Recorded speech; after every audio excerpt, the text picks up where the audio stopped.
अस्सलाम वालेकुम dear students. आज हम सीखेंगे कि पार्ट्स ऑफ स्पीच क्या होते हैं और पार्ट्स ऑफ स्पीच की हमारी ज़िंदगी में क्या अहमियत है। जब भी हम गुफ्तगू करते हैं किसी भी ज़ुबान में तो उसमें मुख्तलिफ़ अल्फाज होते हैं और मुख्तलिफ़ अल्फाज एक दूसरे से मिलकर एक जुमला बनाते हैं। जब तक हम उन अल्फाज को नहीं समझते, उनकी इक़साम को नहीं समझते, उनकी तरतीब को नहीं समझते, तो ना तो हम गुफ्तगू कर सकते हैं और ना ही जुमले को लिख सकते हैं। इसलिए हमें पता होना चाहिए कि पार्ट्स ऑफ स्पीच या अज्ज़ाए तरकीबी क्या होते हैं। वो अल्फाज या वो चीज़ें जिनसे मिलकर जुमला बनता है, उन्हें हम पार्ट्स ऑफ स्पीच या अज्ज़ाए तरकीबी कहते हैं। जैसे पार्ट्स ऑफ स्पीच 8 हैं: noun, pronoun, verb, adverb, adjective, preposition, conjunction, interjection. इनकी फ़र्दर डिटेल हम नेक्स्ट डिस्कस करेंगे। नाउन को उर्दू में इसम कहते हैं। ये किसी भी शख्स, जगह या चीज़ के नाम को ज़ाहिर करता है।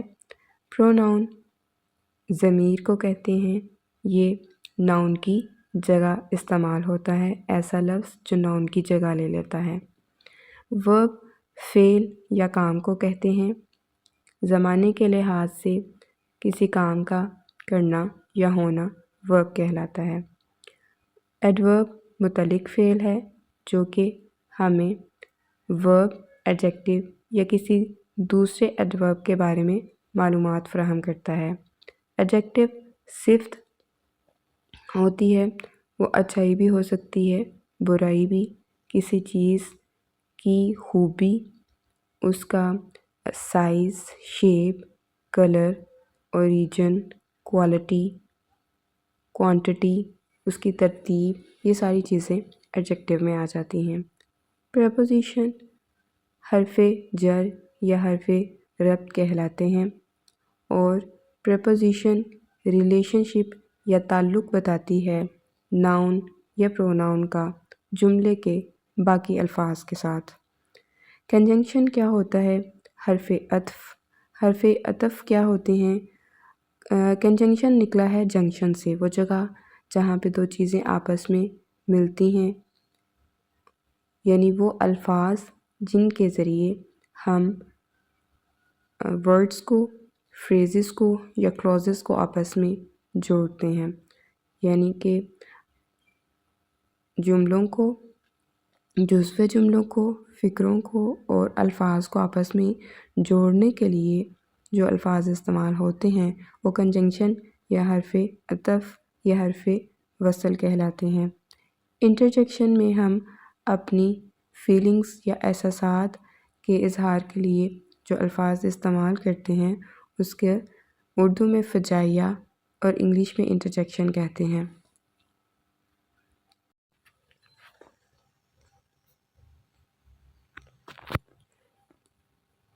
Parts of speech. Noun. Definition. A noun is a word that names a person, a place, a thing, or an idea. Examples: person, teacher, John, scientist. Place, city, library, Paris. Thing, book, car, apple. Idea, happiness, freedom, love. किसी भी शख्स, जगह, चीज़ या ख़याल को इसम कहते हैं और इसम मुख्तलिफ़ तरह से एक्सप्लेन किया गया है एग्ज़ाम्पल्स के थ्रू। यानी टीचर जो है बहैसियत पर्सन नाउन है और जॉन या किसी भी शख्स का नाम हो सकता है, अली, अहमद, फ़ाइज़ा, शिज़ा, ठीक है, किसी का भी नाम ले सकते हैं। साइंटिस्ट, ये सारे क्या हैं? पर्सन्स हैं। इसी तरह किसी भी जगह का नाम लेके भी बता सकते हैं और सिर्फ शहर भी कहेंगे तो या लाइब्रेरी कहते हैं, ये जगह के लिहाज से इसम है। इसी तरह किसी चीज़, जैसे कोई बेजान चीज़ है, बुक है, कार है, एप्पल है, ये सारी क्या होंगी? नाउन होंगी। ये थिंग के लिहाज से कैटेगरीज हैं। उसके बाद आइडिया भी नाउन है, लाइक हैप्पीनेस, फ्रीडम और लव, खुशी, आज़ादी और मोहब्बत या प्यार। सेंटेंसेस में इनको किस तरह से इस्तेमाल किया गया है? The teacher explain the lesson clearly. इसमें जो लफ्ज़ टीचर बोल्ड करके लिखा गया है ये नाउन है। We visited the library after school. Library क्या है? नाउन है। Happiness is important for life. Happiness noun है। टीचर बहैसियत पर्सन नाउन है। लाइब्रेरी बहैसियत जगह नाउन है या प्लेस नाउन है। हैप्पीनेस बहैसियत आइडिया नाउन है। प्रोनाउन ऐसा लफ्ज़ जो कि नाउन की जगह ले लेता है। A pronoun is a word that takes the place of a noun. Examples: personal pronouns I, you, he, she, it, we, they, जो कि पर्सन्स से रिलेटेड होते हैं। पोजेसिव प्रोनाउंस ऑनरशिप या पोजेशन को ज़ाहिर करते हैं। मेरा, हमारा, तुम्हारा, उनका, उसका, उनकी वगैरह वगैरह। Mine, yours, his, hers, its, ours, theirs. Reflexive pronoun जैसे हम शीशे में या आईने में अपने अक्स को देखते हैं, इसी तरह रिफ्लेक्सिव प्रोनाउन वो प्रोनाउन होता है जो कि अपने सब्जेक्ट की तरफ रिफ्लेक्ट बैक करता है। जैसे माई सेल्फ रिफ्लेक्ट बैक करता है आई की तरफ, योर सेल्फ यू की तरफ, हिम सेल्फ ही की तरफ, हर सेल्फ शी की तरफ, इट सेल्फ इट की तरफ, आर सेल्फ आर की तरफ, योर सेल्फ यू की तरफ। पहले वाला योर सेल्फ जो था वो यू वाहिद के लिए था और योर सेल्फ दूसरे वाला जो है ये जमा के लिए है। themselves them की तरफ रिफ्लेक्ट बैक करता है। इसमें सेल्फ या सेल्स लिखा होगा जिससे आपको पता चल जाएगा ये रिफ्लेक्सिव प्रोनाउन है। डिमॉन्स्ट्रेटिव प्रोनाउन पॉइंट आउट करने के लिए इस्तेमाल होता है, इशारा करने के लिए इस्तेमाल होता है। This, that, these, those. करीब की एक चीज़ है तो दिस, दूर की एक चीज़ है तो दैट, करीब की ज़्यादा चीज़ें हैं तो दीज, दूर की ज़्यादा चीज़ें हैं तो दोज। इंट्रोगेटिव प्रोनाउंस सवालिया प्रोनाउंस होते हैं या ज़मीर होते हैं। इनको जुमले के शुरू में लिखा जाता है और एंड पे क्वेश्चन मार्क लगाया जाएगा जुमले के एंड पे, जिससे हमें पता चलेगा ये इंट्रोगेटिव प्रोनाउंस हैं, जैसे who, whom, whose, which, what. Relative pronouns who, whom, whose, which, that, ये रिलेट कर रहे होते हैं।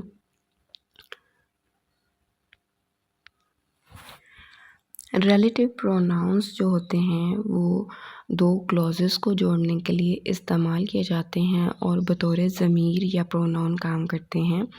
ये वो अल्फाज होते हैं जिनके ज़रिए हम जैसे दो क्लॉजेस हैं, एक प्रिंसिपल क्लॉज है और एक जो है डिपेंडेंट क्लॉज है, उनको जोड़ने के लिए हम यूज़ करें एक वर्ड। एक एग्जांपल से आपको एक्सप्लेन करती हूँ।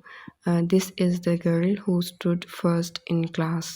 ठीक है, तो इसमें जो वर्ड हु है वो रिलेटिव प्रोनाउन है और वो गर्ल को जो है उसके बारे में फ़र्दर हमें इंफॉर्मेशन दे रहा है। ये नाउन के बारे में भी फ़र्दर इंफॉर्मेशन दे सकता है। ठीक है, ये दो जुमलों को जोड़ने के लिए भी इस्तेमाल हो सकता है ताकि एक बड़ा जुमला बनाया जा सके। ठीक है, और इसके अलावा नाउन के बारे में एडिशनल इंफॉर्मेशन भी दे सकता है। तो उसके बाद है इससे रिलेटेड सेंटेंसेस कौन से हैं। She is going to the market, इसमें शी जो है वो पर्सनल प्रोनाउन है। This book is mine, this जो है वो डिमॉन्स्ट्रेटिव प्रोनाउन है और माई जो है वो हक़ मलकियत को ज़ाहिर कर रहा है, ऑनर या पोजेशन को, तो इसलिए ये पोजेसिव प्रोनाउन है। They will finish the project tomorrow, इसमें दे जो है वो पर्सनल प्रोनाउन को ज़ाहिर कर रहा है। पर्सनल प्रोनाउंस वो प्रोनाउंस होते हैं जिससे जिन्हें गुफ्तगू करने वाला अपने लिए इस्तेमाल करता है या जिससे वो हम कलाम होता है उसके लिए इस्तेमाल करता है या जिसके बारे में बात की जाए उसके लिए इस्तेमाल किया जाता है। जैसे हमारे पास फर्स्ट पर्सन, सेकंड पर्सन और थर्ड पर्सन होता है। फर्स्ट पर्सन में जो बंदा बात कर रहा है वो अपने लिए इस्तेमाल करेगा, वाहिद भी हो सकता है और जमा भी, जैसे आई और वी। और सेकंड पर्सन जिससे बात की जा रही है लाइक यू, ठीक है ना, यू एक के लिए भी इस्तेमाल होता है और जमा के लिए भी इस्तेमाल होता है। ठीक है ना, ज़्यादा के लिए भी यू ही इस्तेमाल होगा। उसके बाद थर्ड पर्सन जो गैर हाजिर गैर मौजूद के लिए के लिए इस्तेमाल होता है जब हम उसके बारे में बात करते हैं, ठीक है। जैसे ही, शी, इट, दे। इसमें ही, शी, इट जो है वो सिंगुलर है और दे जो है वो प्लूरल है। नेक्स्ट है वर्ब।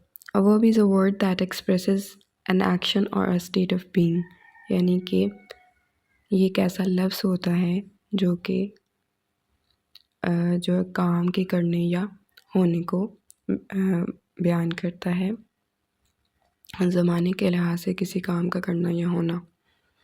एग्जाम्पल्स हैं हमारे पास, इसमें डिफरेंट कैटेगरीज हैं, action verbs, linking verbs, helping verbs. जो काम आप करते हैं फिज़िकली, ठीक है, तो उसमें लाइक रन है, जंप है, राइट है, सिंग है, ये सारे आपके एक्शंस से रिलेटेड हैं, इसलिए ये एक्शन वर्ब्स हैं।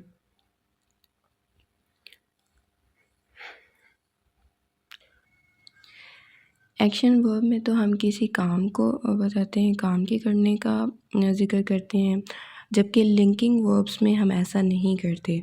लाइक इसमें किसी चीज़ के हालत को, ठीक है, एक्सप्लेन किया जाता है और कैफ़ियत का या हक़ाइक़ का इज़हार करना, जैसे हूँ, है, हैं, था, थे, इस तरह की चीज़ें जो होती हैं ये लिंकिंग वर्ब्स में आती हैं, क्योंकि हर जुमले में ज़रूरी नहीं है कि काम हो रहा हो, ठीक है ना।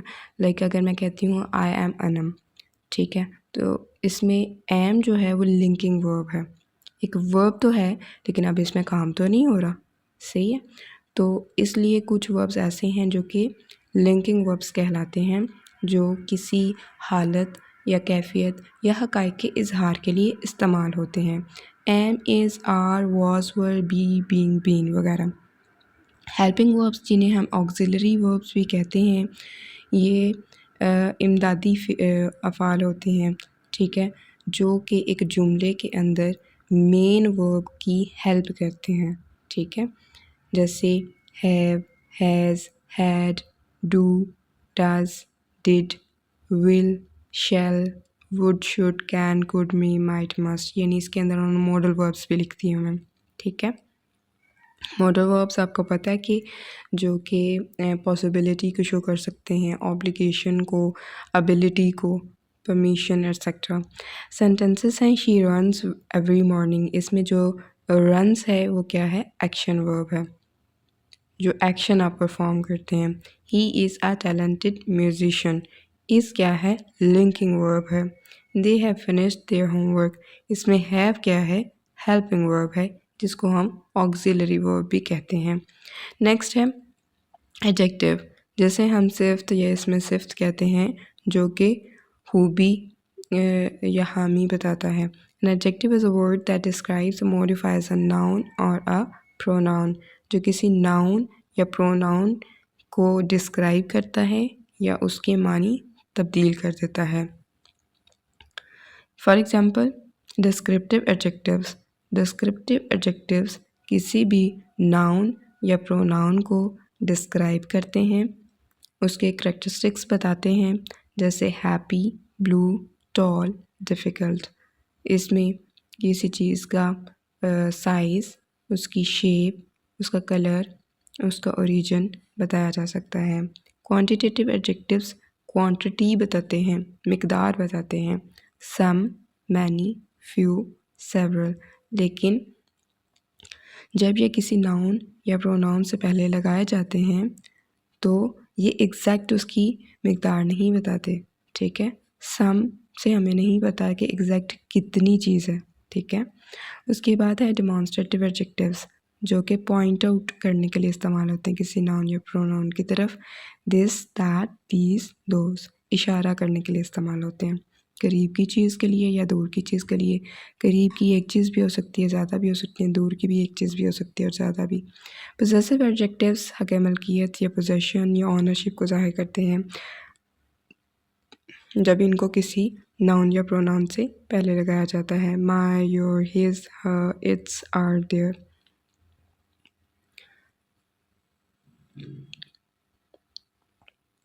सेंटेंसेस हैं she wore a blue dress. अब इसमें ब्लू जो है वो डिस्क्राइब कर रहा है, ठीक है, तो इसलिए ये डिस्क्रिप्टिव एडजेक्टिव है। दे हैव मैनी फ्रेंड्स, अब इसमें मैनी जो है वो क्वांटिटी बता रहा है। उसके बाद this cake is delicious. Delicious क्या बता रहा है हमें, डिस्क्राइब कर रहा है इसको, ठीक है, और दिस क्या है वो डिमॉन्स्ट्रेट कर रहा है, ठीक है। तो इस तरीके से हमने एडजेक्टिव की मुख्तलिफ़ कैटेगरीज़ को पढ़ा, और इसके अलावा एडजेक्टिव जो होता है वो ऑर्डर या तरतीब को भी ज़ाहिर कर सकता है। Like she stood first in class, ठीक है, he got second position, first, second, third. Number को भी ज़ाहिर कर सकता है, और मिकदार को भी, और तरतीब को भी। एडवर्ब क्या होता है, जो कि मुतल्लिक फ़ेल होता है। An adverb is a word that modifies a verb, an adjective, or another adverb.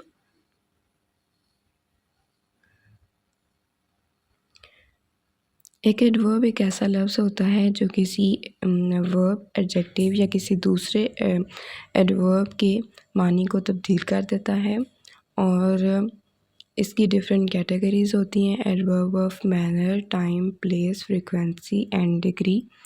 Adverb of manner हमें ये बताता है कि कोई काम किस तरीके से हुआ है, या होता है, या होगा। लाइक अगर एक एग्जांपल है, शी वॉक्स स्लोली, वो चलती है, वो कैसे चलती है, वो आहिस्ता चलती है, ठीक है। तो कैसे, हाउ का आंसर हमें किस में मिलेगा, एडवर्ब ऑफ मैनर में, ठीक है। Quickly, slowly, happily. जब हम एक एग्जांपल को डिस्कस करते हैं, शी वॉक्स स्लोली, तो इसमें वॉक क्या है, वर्ब है, वो वर्ब को मॉडिफाई कर रहा है। नॉर्मली इनके एंड पे ly आता है, लेकिन ज़रूरी नहीं है कि हमेशा आए। नेक्स्ट है एडवर्ब ऑफ टाइम, जो कि व्हेन को आंसर करता है। नाउ, देन, सून, यस्टरडे। यानी कि कोई काम कब हुआ, या होता है, या होगा। अभी है, फिर होगा, जल्दी हो जाएगा, गुजरे हुए कल में हुआ था, ठीक है। फिर एडवर्ब ऑफ प्लेस हमें जगह के बारे में बताता है कि कोई काम किस जगह पर हुआ या होगा। Where, here, there, everywhere, to what extent. ये हमें एडवर्ब ऑफ डिग्री में पता चलता है, ठीक है, कि कोई काम किस हद तक हुआ। वेरी, क्वाइट, ऑलमोस्ट, टू, यानी किसी चीज़ की शिद्दत के बारे में बताया जाता है। To what extent.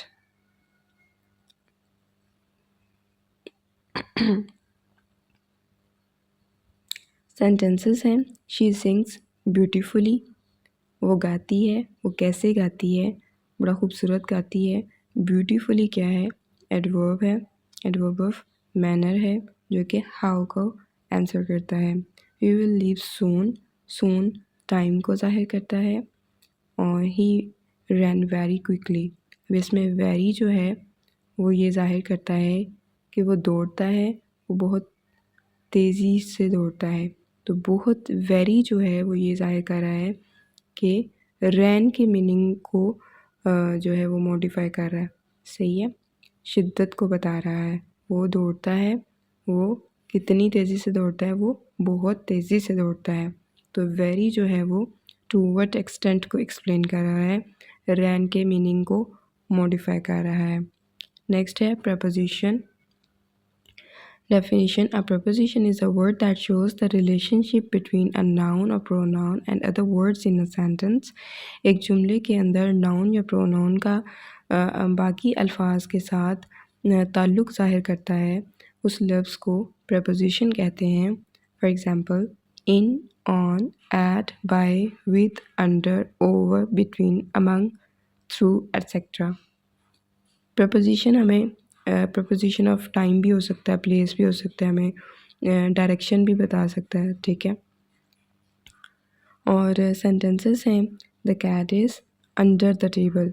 इसमें जो अंडर है वो हमें बता रहा है कि कैट किधर है, ठीक है। कैट का रिलेशनशिप जुमले के बाकी हिस्सों के साथ नाउन का रिलेशनशिप जो है वो अंडर ने एक्सप्लेन किया है, अंडर नीचे, ठीक है। उसके बाद है she walked through the park.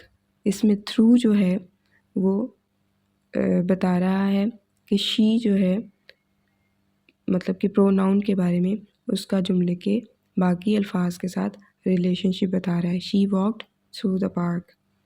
Next है he sat among his friends. तो अमंग जो है वो ही का रिलेशनशिप बता रहा है जुमले के बाकी अल्फाज के साथ। नेक्स्ट है कंजंक्शन। कंजंक्शन क्या होता है? Conjunction is a word that connects words, phrases और क्लॉजेस। यानी ये एक ऐसा लफ्ज़ होता है जो अल्फाज को आपस में जोड़ता है या फ़िक्रों को जोड़ता है या अज्ज़ाए जुमलों को जोड़ता है, जुज़्व जुमलों को जोड़ता है। अब इसमें क्या होता है, जुज़्व जुमला क्या होता है कि क्लॉजेस डिफरेंट टाइप्स की होती हैं। लाइक इंडिपेंडेंट क्लॉज हो सकती है, डिपेंडेंट क्लॉज हो सकती है। उनको आपस में जोड़ने के लिए जो है कंजंक्शन इस्तेमाल होती है। या फिर नामुकम्मल जुमले जिनको हम फ्रेजेस या फ़िक्रे कहते हैं उसके लिए इस्तेमाल हो सकता है या अल्फाज के लिए। फ्रेजेस और क्लॉजेस में ये फ़र्क होता है कि फ्रेजेस के अंदर सब्जेक्ट वर्ब कॉम्बिनेशन नहीं होता। सब्जेक्ट क्या है? फ़ाइल है और वर्ब कहते हैं फ़ेल को। और क्लॉजेस क्या होती हैं? जिनके अंदर सब्जेक्ट वर्ब कॉम्बिनेशन होता है।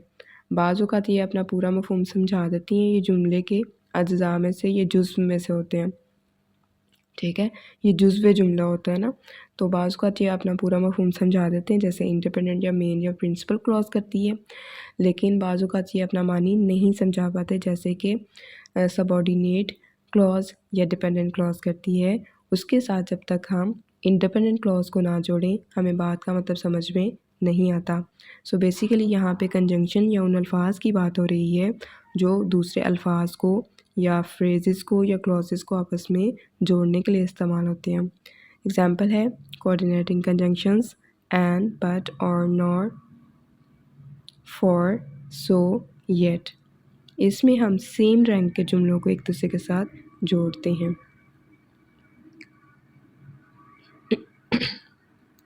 सबऑर्डिनेटिंग कंजंक्शंस उस वक़्त इस्तेमाल होती हैं जब डिफरेंट रैंक के जुमलों को आपस में जोड़ा जाता है। Because, although, since, unless, while, after, before, when, if. Correlative conjunctions उस वक़्त इस्तेमाल होती हैं, ये जोड़ी की शक्ल में इस्तेमाल होती हैं, लाइक आइदर और, neither nor, both and, not only, but also. इसके अलावा एक और कैटेगरी भी यहाँ पे वो एक्सप्लेन नहीं है, कंपाउंड कंजंक्शंस होती हैं जिन्हें मुरक्कब हरूफ अतफ़ भी कहते हैं। ये होती हैं जैसे as soon as well as etcetera.